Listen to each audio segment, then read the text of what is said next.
সৌরজগতে সূর্যের চারিদিকে যে সকল গ্রহগুলি ঘোরে তাদের মধ্যে অন্যতম আমাদের পৃথিবী।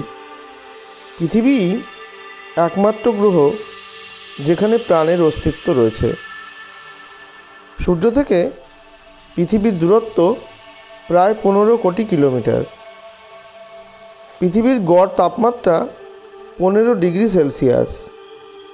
পৃথিবী তার অক্ষের চারিদিকে আবর্তন করতে সময় নেয় 23 ঘন্টা 56 মিনিট 4 সেকেন্ড এবং সূর্যের চারিদিকে ঘুরে আসতে সে সময় নেয় 365 দিন 5 ঘন্টা 48 মিনিট 46 সেকেন্ড। মহাকাশ থেকে একে নীল রঙের দেখায়, তাই একে নীল গ্রহ বলে। মঙ্গল রয়েছে সূর্য থেকে 22.8 কোটি কিলোমিটার দূরে। মাটিতে প্রচুর ফেরাস অক্সাইড বা লোহা থাকায় এটি দেখতে লাল, তাই একে লাল গ্রহ বলে। তাপমাত্রা অনেকটা পৃথিবীর মতোই, তাই প্রাণের খোঁজ চলছে। জানা গেছে এই গ্রহে একসময় জল ছিল। অক্ষের চারিদিকে আবর্তন করতে সময় নেয় 24 ঘন্টা 37 মিনিট, যেখানে সূর্যের চারিদিকে ঘুরে আসতে সময় লাগে 687 দিন। বৃহস্পতি সৌরজগতের সবচেয়ে বড় গ্রহ।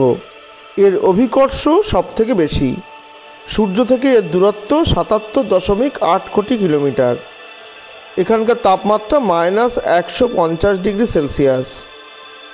এ নিজে আবর্তন করে 9 ঘন্টা 50 মিনিটে, আর সূর্যের চারিদিকে ঘুরে আসতে সময় লাগে 12 বছর। শনি গ্রহটি দেখতে বেশ সুন্দর। এর 7টি উজ্জ্বল বলয় আছে। সূর্য থেকে দূরত্ব 142.7 কোটি কিলোমিটার। শনি গ্রহের তাপমাত্রা -184 ডিগ্রি সেলসিয়াস।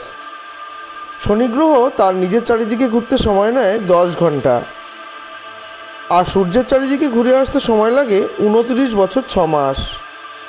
শনি গ্রহের ঘনত্ব জলের থেকেও খুব কম। সপ্তম গ্রহ ইউরেনাস। সূর্য থেকে দূরত্ব 287 কোটি কিলোমিটার। মিথেন গ্যাস বেশি থাকায় এর রং সবুজ। এর তাপমাত্রা -216 ডিগ্রি সেলসিয়াস। এই গ্রহটি সৌরজগতের সবথেকে শীতলতম গ্রহ। এই গ্রহটি নিজের চারিদিকে ঘুরতে সময় নেয় 17 ঘন্টা, আর সূর্যের চারিদিকে ঘুরে আসতে সময় লাগে 84 বছর। নেপচুন গ্রহটি নীল রঙের। এই গ্রহে মিথেন ও হিলিয়াম গ্যাস বেশি আছে। সূর্য থেকে এর দূরত্ব 449.7 কোটি কিলোমিটার। এই গ্রহের তাপমাত্রা -214 ডিগ্রি সেলসিয়াস। 16 ঘন্টায় এই গ্রহ নিজের চারিদিকে ঘুরে আসে, আর সূর্যের চারিদিকে ঘুরতে সময় লাগে 165 বছর। একসময় প্লুটোকে সৌরজগতের 9ম গ্রহ হিসাবে ধরা হতো, কিন্তু 2006 সালে জ্যোতির্বিজ্ঞানীরা প্লুটোকে বামন গ্রহ আখ্যা দিয়েছেন। নিজের কক্ষপথে কোনো মহাজাগতিক বস্তু এলে বামন গ্রহেরা তা সরিয়ে দিতে পারে না। চাঁদের থেকেও ছোট প্লুটো সূর্যকে পরিক্রমণ করে 248 বছরে।